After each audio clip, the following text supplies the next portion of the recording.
Welcome back to the Craft Diaries Podcast. My name is Em, also known as Meema Makes, and I'm a crochet designer and a knitter based in the UK, and this is my monthly podcast where we talk about everything I've been up to in the last month, mostly crochet and knitting, but I do dabble in some other crafts as well. I am filming this podcast in the middle of my craft room makeover, so I do apologise if you see any of the chaos on your screen, because I've got yarn and boxes and plants and books and all sorts just everywhere, all around me in this small room. So yeah, I do apologise if you see any of that mess.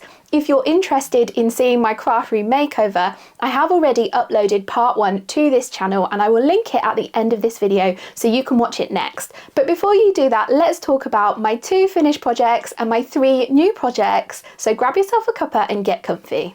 Ta-da! So this is the Yorkshire Sampler blanket. This has been my only crochet project since January until last week. So a good nearly 5 months it's been my sole crochet project. And that's because it's my own design and I've been writing the pattern and sort of making different variations of this blanket as we've gone along. But the blanket is finally finished and I'm counting it as finished even though I haven't woven in any of the grey ends just yet. So if you've not seen my previous episodes of the podcast, you probably won't have seen this blanket before. So this is the Yorkshire Sampler blanket and it's a blanket made up of 12 different square designs. So I'll just put this around the screen so you can see some of these different squares. So these 12 square designs are inspired by my life in Yorkshire. I've lived in Yorkshire for nearly 8 years now and I love the Yorkshire countryside and I love living in this part of the country, and I have some really lovely memories of living here and visiting different parts of the county, particularly the countryside of West Yorkshire and the Yorkshire Dales. So each of those 12 squares represents sort of a memory or a concept about the Yorkshire countryside. So for example, this square here is called Lambing Season because those puff stitches represent sheep in a field, and then another one which is my current favourite is Falling Leaves, and this is a square that uses 6 different cluster stitches to represent falling leaves in autumn. And I've tried to make this blanket not too specific, so it's not too much about me and my memories, but could be also relatable to other people that enjoy the countryside where they live. There's a waterfall square, for example, there's a walk in the woods square, there's a flower square, there's a meadow square, so there's lots of different squares sort of inspired by the countryside. If you'd like to see all of the squares and know the inspiration behind them, I did show each of the squares with the 2 different sort of colour variations that I did them in for this blanket in the last episode of the podcast that I'll link up at the top of the screen. So I won't repeat myself and I won't go through each of the squares individually, but in the last podcast I had a stack of squares and some of them were blocked and some weren't. I've now blocked all the squares, and in the last month I've done all of the joins. So all of these grey rounds and they are joined together as you go, so there's no sewing together of squares, we sort of crochet them together as we go. And if I bring this a little bit closer to the camera, you can kind of see we sort of do kind of slip stitches but not really to join those squares together, and it kind of makes this decorative edging that looks almost like a knitted cable.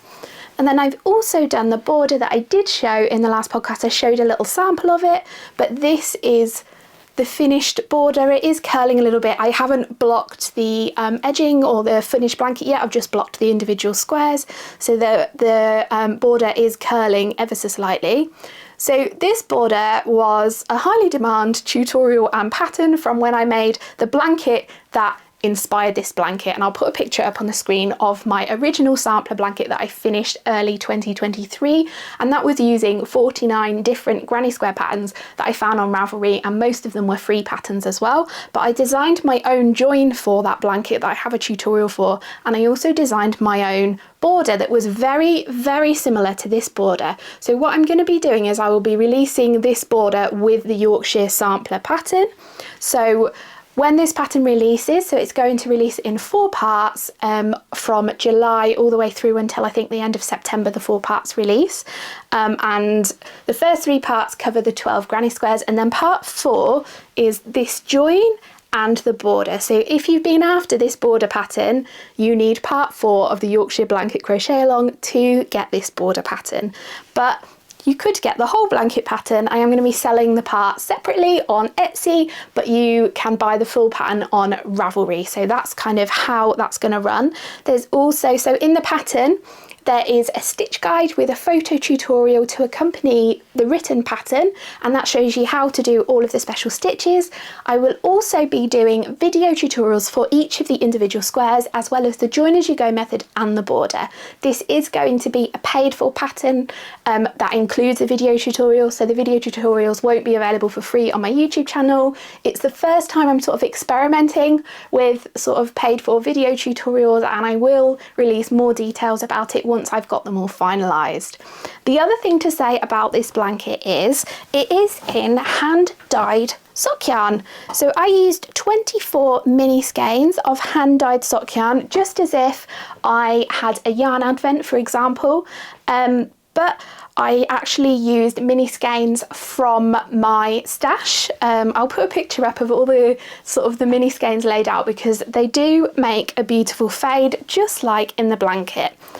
And most of these mini skeins are no longer available. They were sort of like limited edition kind of, and most of them are from a dyer in Yorkshire called Beehive Yarns, Beth, and she also dyed up the pale grey colour of the join and the border. This is one of her dyed to order yarns called Mousebite, and I used just over 200 gram skeins of the Mousebite colour in her Audrey sock yarn base.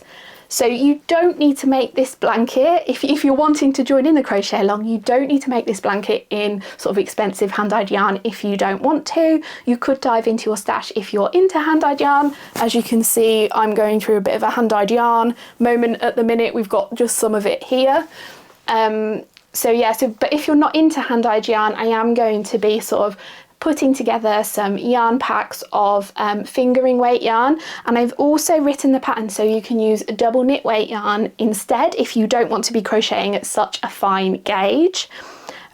Because it is, I'm not going to lie, it is a little bit difficult and I'm not used to it, so it took me longer than it would have done if I'd have made this blanket in double knit, because I'm much quicker crocheting double knit yarn. So I'm going to be putting some yarn packs together. If you want to use commercial yarn and you would like a yarn pack, I'm kind of going to try and do them sort of themed.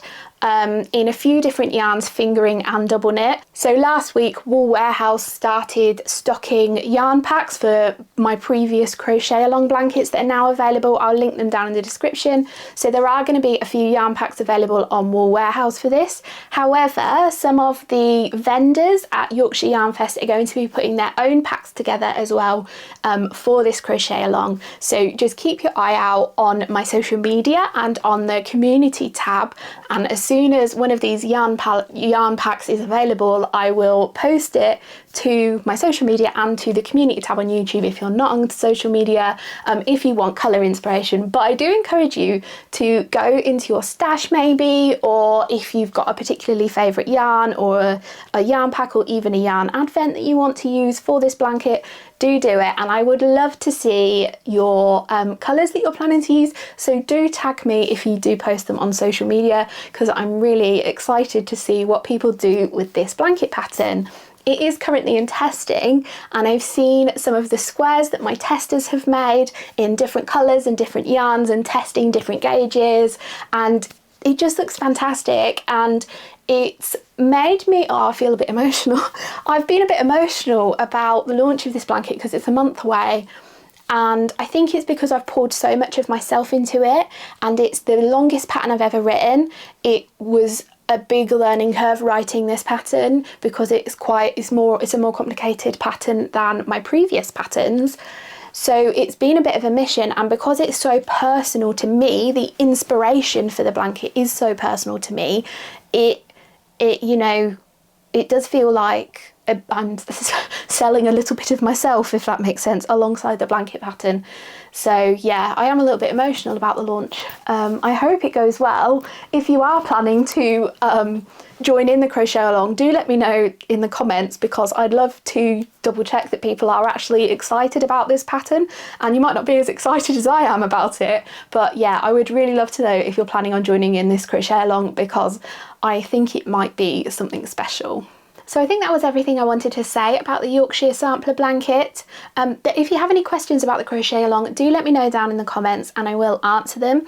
But I'm hopefully going to be putting up a post next week, and that will sort of lay out the timetable and when everything's going to happen, so that you have all the information you need. I'm also going to be putting up a video. I don't know if that will be a live stream or if it will be a video just like this one, where you can have all of the details about the crochet along in video form if you don't want to read a really, really long post, so that things are a little bit easier to understand, because there are going to be some differences between if you buy it on Etsy or if you buy it on Ravelry, because there's differences in the two platforms. So yeah, I think I want to make sure that everybody knows what they're doing. But if you want to prepare for the crochet along, do think about your yarn choices and maybe start getting some yarn, and I will try and put up links to those yarn packs next week or potentially the week after. It depends how quickly we get them together. So this is Molly. She's a bit of a terror and she wants to be with me, but I've got the door shut so I don't make too much noise while I'm filming, but she still wants to be in here, don't you, darling? Good girl. Right, she's disappeared downstairs, so let's get on with the rest of the podcast. I was so close to finishing this project in the previous podcast. I think I finished it 2 or 3 days after I filmed that podcast, because I was right at the bottom of this jumper. That's a sweater if you're elsewhere in the world. Here in the UK we call sort of pullover sweaters jumpers. So here is my jumper. I'm not going to put it on for you because we're in June and this has mohair in it, so it's a little bit too warm for this time of year now. So I'll just try and show the whole thing here on the screen, and then I will also put up some footage so you can see me wearing this jumper as well. So the pattern that I used for this jumper is actually a t-shirt pattern, and that's the Toaster Tee by Rebecca Clow, and this is sort of a 5mm needle using double knit weight yarn pattern that has sort of really simple construction with a little bit of short row shaping at the back, so that raises up that back collar, and then with raglan increases to sort of shape the yoke and the shoulders. And then her pattern didn't, at the time I knitted it, didn't come with long sleeves. I sort of added them in myself. I had a bit of trial and error to add in those long sleeves, but I think she has now released a version with long sleeves that are sort of graded to the different sizes. This pattern is really size inclusive, and she's sort of one of her core values as a designer is size inclusivity. I think I'm usually around about a 2XL or a size 6 in knitting patterns. So yeah, it's just a plain stockinette in the round jumper, and I think what makes this jumper special is it's my first ever project using mohair yarn. So let me just grab those yarns from behind me. Here are the 2 yarns I used, and then I will bring in the jumper as well so you can kind of see the fabric that those 2 yarns made together. So I hope that is focusing okay. So the yarns that I used, so this is a hand-dyed sport weight yarn. So sport weight is somewhere between a fingering and a double knit weight yarn, and it's hand-dyed 100% merino, and it's from a dyer called Giddy Aunt Yarns, who's based in Northern Ireland. She's actually stopped dyeing under that name now, so you can't get this anymore, and this was actually a sort of one-of-a-kind colourway anyway. So I used about 3.5 gram skein, so I think it worked out to be just over 1,000 meters of this sport weight yarn. And then the other yarn I used is Rowan Kid Silk Haze. So this is a mohair yarn. I think it's a mohair blend. Usually it's mohair, yeah, so it's 70% mohair and 30% silk.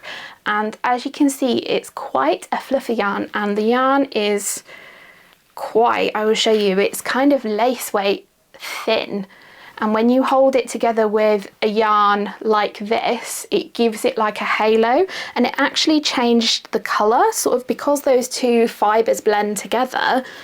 You can see that actually the yarn that I used was quite dark compared to the finished fabric, and I really love how this fabric turned out. It kind of looks a little bit tweedy almost, because the colour, the mohair doesn't match the colour of the sort of base yarn. And this was my first project using sort of holding a strand of quite fine mohair yarn alongside another yarn, and that's quite a popular thing to do at the minute. It's kind of fashionable to hold this strand of mohair along with another yarn, and it does mean that the yarn cost for the garment is more expensive, but it feels a bit more luxury as well. It's fluffy, it doesn't have much of an itch or like a tickle, which is good because I used to be quite sensitive to yarns and I wasn't able to use sort of fluffy yarns, but my skin sensitivity has changed, so I'm able to. So it was quite fun doing my first sort of mohair blend jumper, and I probably will do more in the future, but it's not something I will do for the majority of my knits. I think it makes it a little bit too warm and fluffy for me, and I've also finished this at the wrong time of year because I finished it sort of the end of April moving into May, so it's the wrong time of year. So really I need to put this away and bring it back out in like October, November, when it starts getting quite chilly. But I also haven't blocked it. I have now knitted four jumpers. I think it's two cardigans and two sort of pullover jumpers, and I haven't blocked any of them. They've just sat waiting to be blocked, and I've not got much wear out of them because I'm waiting to block them.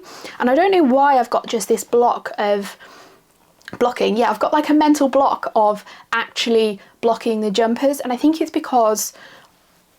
originally it was because I didn't really have the space in our previous house, and then when we moved in March I was sort of getting things ready and unpacking and things, and then the decorating in here needed doing and the furniture putting together, and now I'm organising it, so I haven't really had the sort of space where I can close it off away from the cat to block it. So I think what I'm going to do now is I'm going to pack all these jumpers away in a bag, like a sealed bag, until the autumn, and then block them in the autumn or the end of the summer, ready to be worn in late autumn into winter, when I'm going to want those sort of fluffy woolly jumpers. And then, as you'll see with my new projects, I'm kind of doing more summer or transitional knits now, ready for sort of the summer and the early autumn. I've got two cardigans to show you in the new projects bit.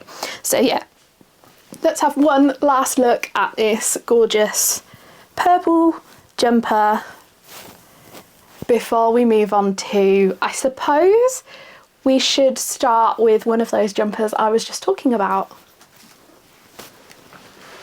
So this is the crochet project I cast on literally the day that I finished that blanket that I showed you at the beginning, because that's been my only crochet project since the end of January, and I have been missing just crochet that doesn't require a lot of brain power, so maybe following someone else's pattern or doing something really straightforward, and I've just been craving it because that Yorkshire blanket, I had to make some of the squares and the joins over and over and over again until they were right, and I want some mindless crochet and I miss it, and so this is what I started. Literally I put that blanket down, decided I wasn't going to weave in the ends there and there, went and grabbed my yarn for this, and then started it.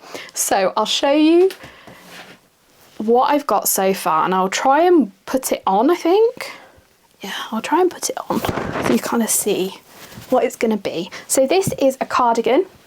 It's a granny stitch cardigan, so not a granny square cardigan, it uses that same granny stitch, just like sort of granny stripes. And this is a pattern called the Granny Go Round Cardigan by, her name is Claudine, but she goes by Iron Lamb on social media. I've got her book actually. This isn't from her book, this is one of her sort of independently released patterns. And oh, I've not fastened off that end. That looks like that's unravelled, never mind. So yeah, so this is the cardigan. So let's talk about the yarn.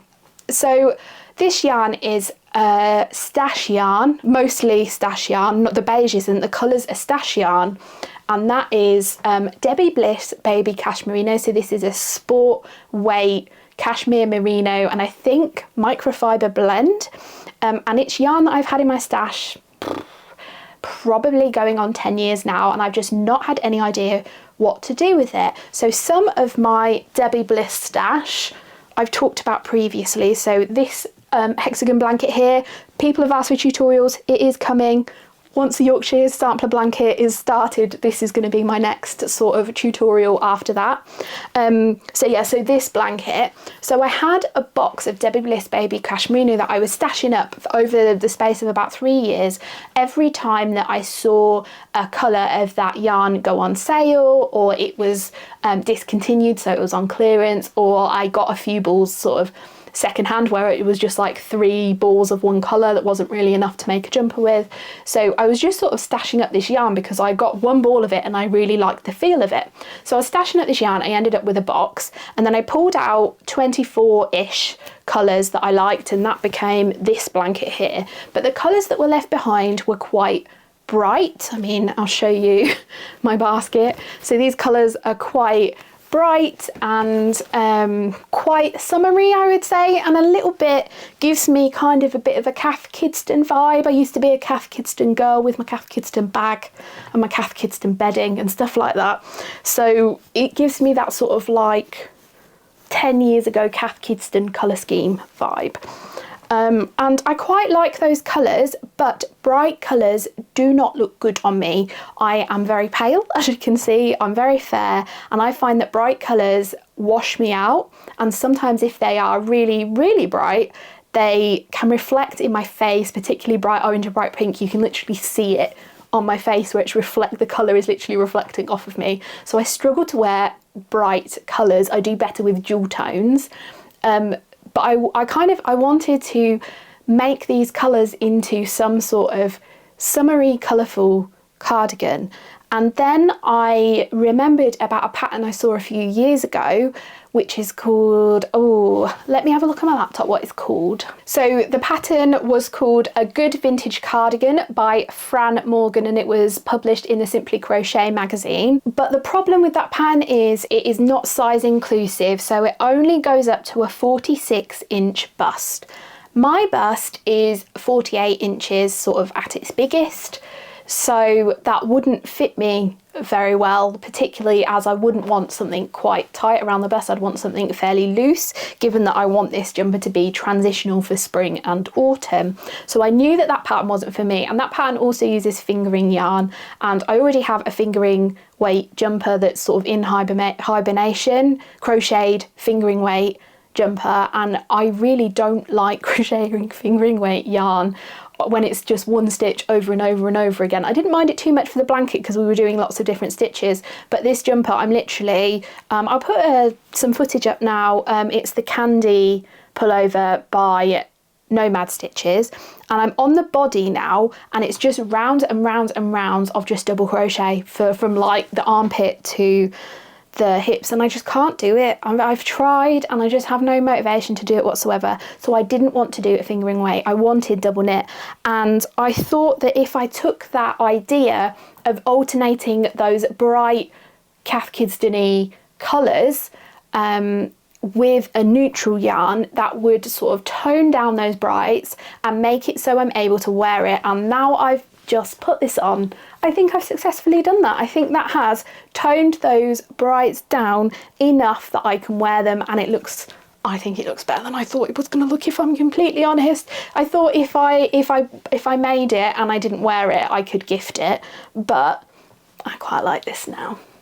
So yeah, so it's, like I said, it's granny stitch, and it's also, you can see the line of raglan increases here, and there's one at the back. So there's those 4 points too, and I'm still on those raglan increases. I'm not quite there to splitting for the sleeves just yet. It's quite an ingenious pattern as well, the way that the increases and the shoulder decreases are worked. So if you're sort of in the market for a crocheted cardigan pattern, this one is really, really good and really clear and quite ingenious as well. And she does have a pullover version, not as well as the cardigan version. So I haven't quite put in all of the colours that I wanted to put in yet. Oh, I didn't talk about the yarn. So the yarn, I didn't order any Debbie Bliss Baby Cashmerino because it's so expensive full price that I won't buy Debbie Bliss yarn full price, and I needed like 10 to alternate it with the bright colours. So instead I'm using Drops Extra Fine Merino in the colour Light Beige, which is colour 50. So this is the colour.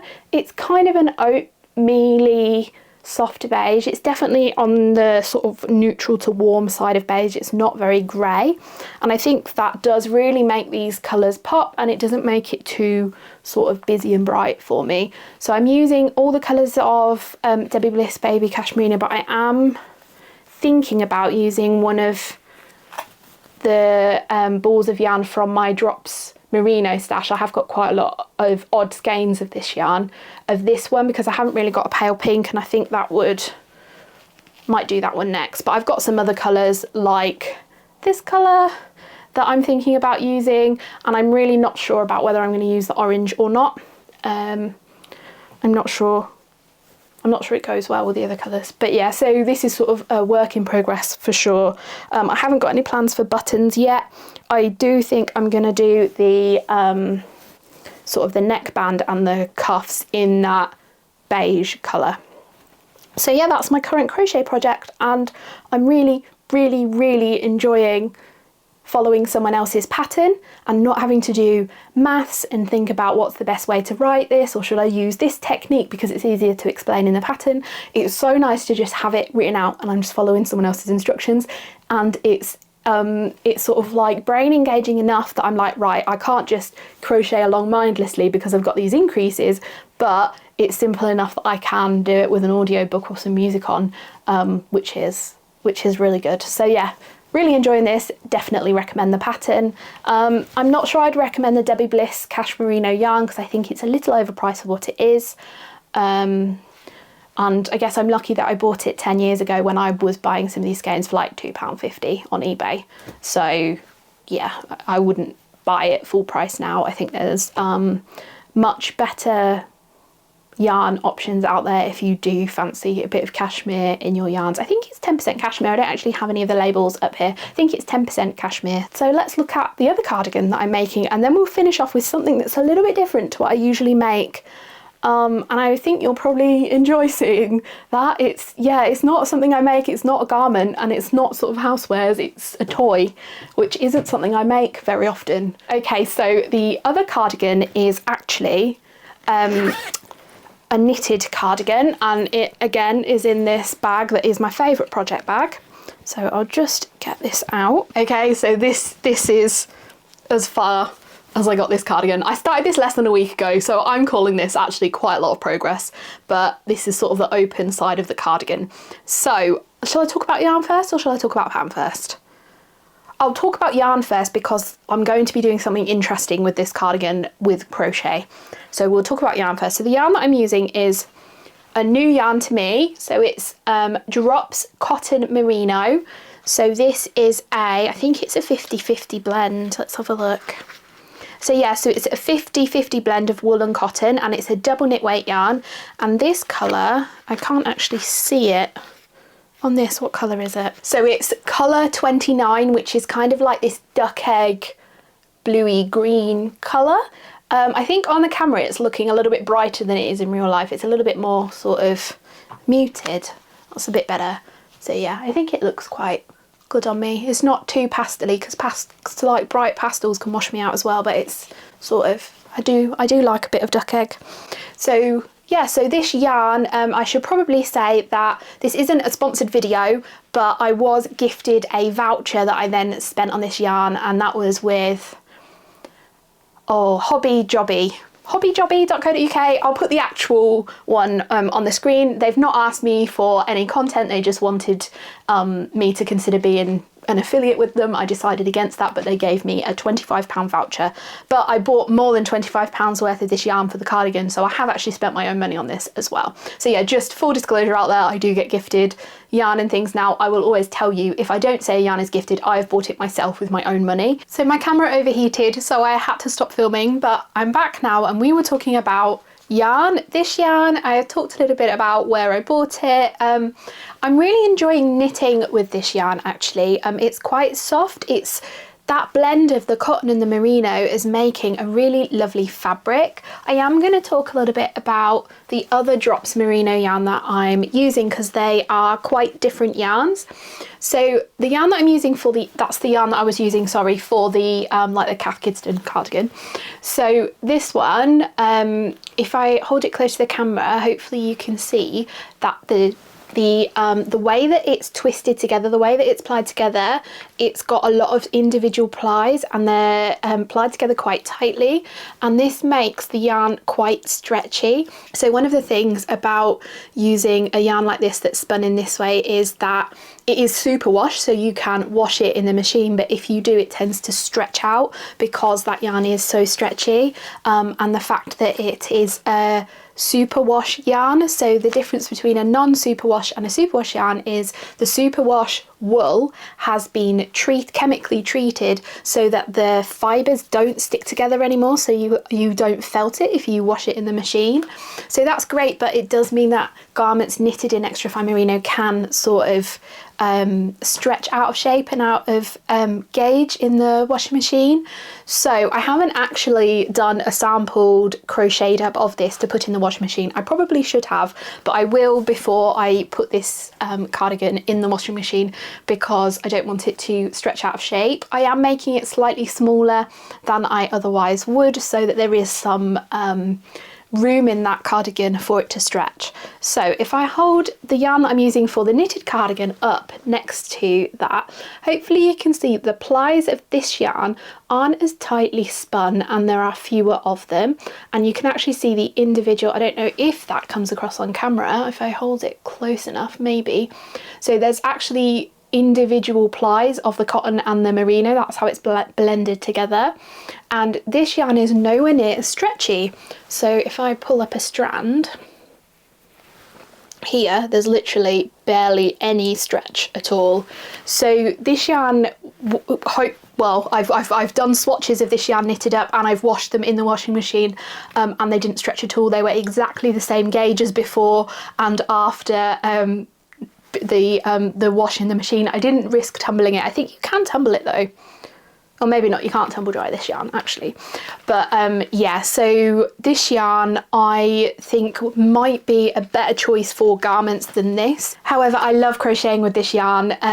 It's really lovely to crochet with because it's so plump, it makes your stitches just nice and tight, it's less gappy, and I have crocheted a blanket in a fingering extra fine merino with this sort of ply previously, and that did stretch a little bit when I washed it, but that was fine because it's a blanket, it doesn't matter too much. But when it's a garment, you don't want your garment to become all stretched and sort of out of shape, but this doesn't do that, so this might be a little bit better. However, this is a little bit more expensive. The cotton merino blend is a little more expensive than just the merino, and this one goes on sale regularly, and this one I've never seen this yarn on the drop sales, but I think it's worth the money, this yarn, because it makes such a soft fabric and it's got all of the good parts of the wool and the good parts of the cotton, so it doesn't stretch.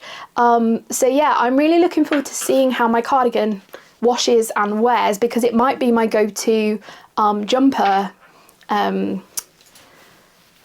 or cardigan yarn to knit with or crochet with. I suppose I could crochet with it.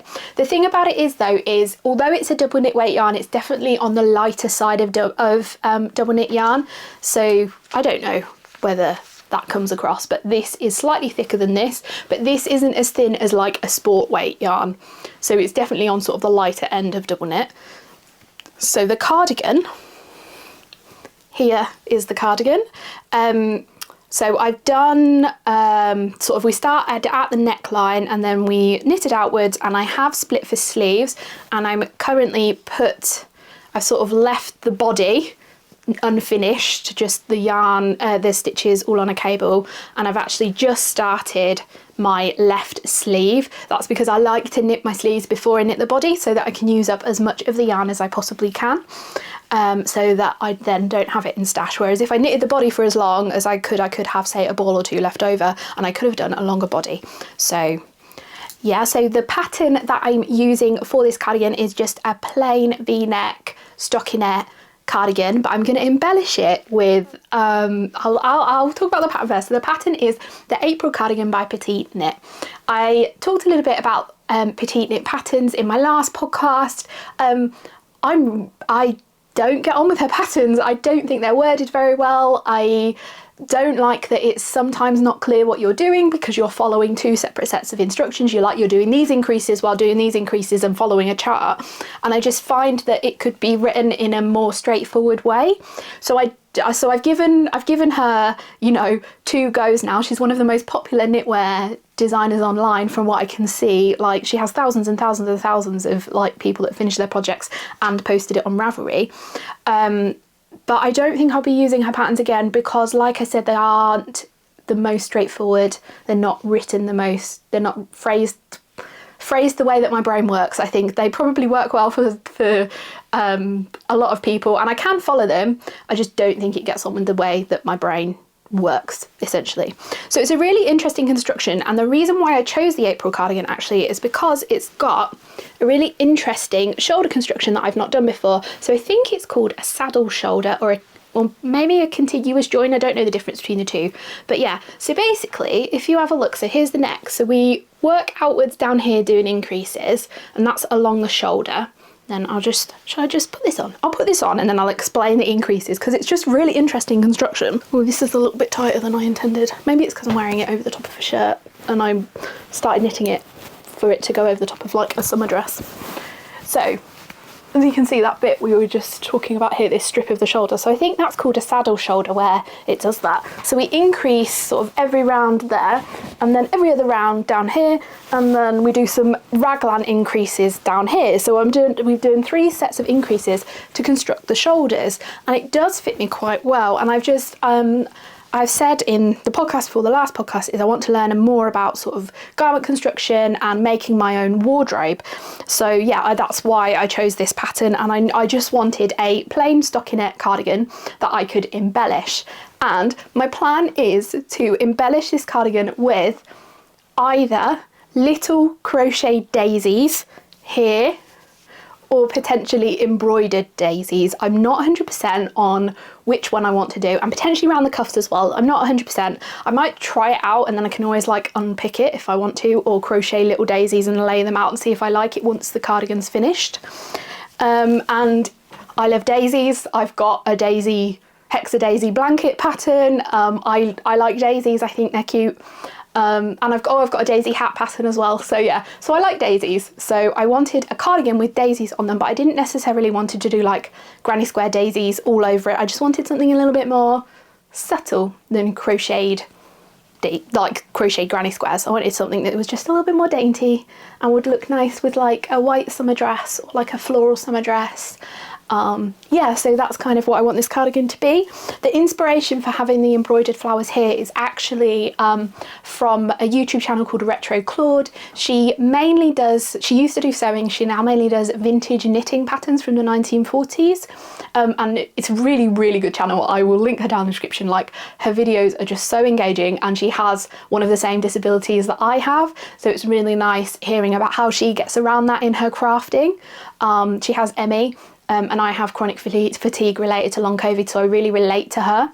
And yeah, her way of thinking about the projects and making them historically accurate, and yeah, it's just a really, really good watch. Highly recommend. And she has this cardigan that she wears in so many of her videos. It's a grey cardigan, I think it's ribbed, and then it's got this blue embroidered flowers either side here, and that was actually part of the pattern that she used. It's a vintage pattern and they sort of recommended it in the pattern. So she bought some embroidery transfers and attached them to her jumper here and here. And I think it's a 50s thing to have little embellishments here, I think. I'm not 100%, but that's the impression that I got. So that's what I'm gonna do, and I'm really excited about it. And yeah, I'm on my 3rd ball of yarn and I've bought 12, so I think I'll have enough to do a cardigan. I don't want this to be too long though. I haven't bought so much yarn that it's going to be a long cardigan. In general, I don't like cropped clothing. I'm a pear-shaped girl, and I think cropped clothing doesn't look good on me. It makes my hips look bigger. I mean, they're already bigger than than like the difference is I'm like kind of pear-shaped. So I generally don't like cropped tops. However, I am going to make this a cropped cardigan because I'm intending to wear it with dresses, and I think dresses look better with cropped cardigans. But it's not going to be like here cropped, it's going to be like the top of my hips cropped, like my waist. It's probably going to go to maybe just to sort of rest on the top of my hips. That's my thought. Oh, the sun's come back out. I hope the camera doesn't overheat again. Let's get on to my last project because I feel like I'm just waffling and waffling and waffling about these projects. Yeah, I'm sorry if you think that I talk too much. I get that in my comments sometimes, that I talk too fast and I talk too much, but I am not going to change who I am. So yeah, if you like chatty videos, you're on the right channel. I just took a quick break from filming and the sun is sort of blaring through the window at me, so I have pulled the blind down, so I do apologise if the last part of this podcast is a little bit dark, but I think it looks to me on the camera screen that it's okay. So we're just going to power through anyway because we've got one project left, and that project is that one that's different for me. So it's not something I usually make, and I certainly I don't know if I've knitted a stuffed toy before. I have, and I've never finished it. So yeah, no, I have. I remember years and years ago, I knit like a bunny, I think. But anyways, so I'm knitting a toy, and this pattern went viral in 2023 on TikTok, apparently. I started my sort of creator tutorial journey over on TikTok, but I didn't like the platform essentially, so I transitioned over to YouTube, where we are now. But I don't use TikTok anymore, so I didn't know about this trend until Retro Claude, again, I just love her content. So again, Retro Claude, she put up a video about this pattern that's called an emotional support chicken. Yes, I am knitting a stuffed chicken. It's not my style, but I thought it was cute. It was a nice idea. I thought we've moved recently. I thought maybe we could have it in the house somewhere. And we've kind of got a few farmyard animals in the kitchen, so maybe it could live in the kitchen somewhere. Not that you have stuffed toys in the kitchen, but yeah. Anyways, I'm knitting a chicken is what I'm saying. I'm quite excited about it because it's not something I can usually make, like I said. But yeah, Retro Claude inspired me. So she found a 1940s knitting pattern for a duck that was a very similar construction. So she knitted the vintage pattern and the modern pattern and sort of showed you both of them together. And yeah, I watched the video and I was like, I'm going to do that. I'm going to knit that emotional chicken pattern. And it's got, considering it was like published last summer, it's got like thousands of finished projects on Ravelry, which is pretty impressive. So yeah, this pattern has definitely gone viral. So I'll show you where I am so far. So I'm using up those acrylic scraps, so mostly acrylic double knit and Aran weight yarns. I think most of it is Stylecraft Special double knit, or Stylecraft Special Aran, but yeah, there are a couple of brands in here. So here is my knitted chicken. Look at all of those ends. Thankfully, with stuffed toys, you don't have to weave your ends in because you can just put them on the inside with the stuffing. You can just sort of tuck them in as you sew it together. So yeah, so this pattern is knitted flat in garter stitch, which I think is a first. I've not made a toy with garter stitch before, but it gives it this nice texture. And I kind of went for chickeny colours, so like oranges and like warm gold basically, and like beige and white. So yeah, and I kind of did a bit of a stripy thing going on. I think I followed the pattern exactly, but some of my stitch counts weren't right, but it doesn't matter. So yeah, so that's kind of as far as I've got with my chicken. There are like pieces as well. So here is sort of the tummy piece that's gonna go in there, basically. And then I'm knitting the last little bit that's all tangled up in this bag. Oh, I've just pulled that little tiny piece of knitting off the needle and it's unravelled. So I guess I'm starting that again. So that is I don't know what it's called. You know, that bit on the top of the head and the little dangly bits. There's two of those to make as well. So yeah, I've got those two to knit because apparently I've just ripped them out.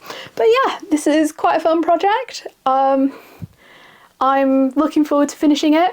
The reason why I've put this down for a couple of weeks because I just don't know where my toy stuffing is. I've got a bag of toy stuffing in my craft supplies that I'm slowly unpacking and sort of filming me organising them, and I can't find my toy stuffing. So I could just buy another bag, but I am sure I have got a bag of toy stuffing somewhere. So I'm just kind of waiting until I come across it. And my amigurumi eyes, I've got a box of like plastic toy eyes, because I have made amigurumi in the past, and my partner likes making amigurumi, although it's not for a couple of years. He has made a few amigurumis. He likes amigurumi.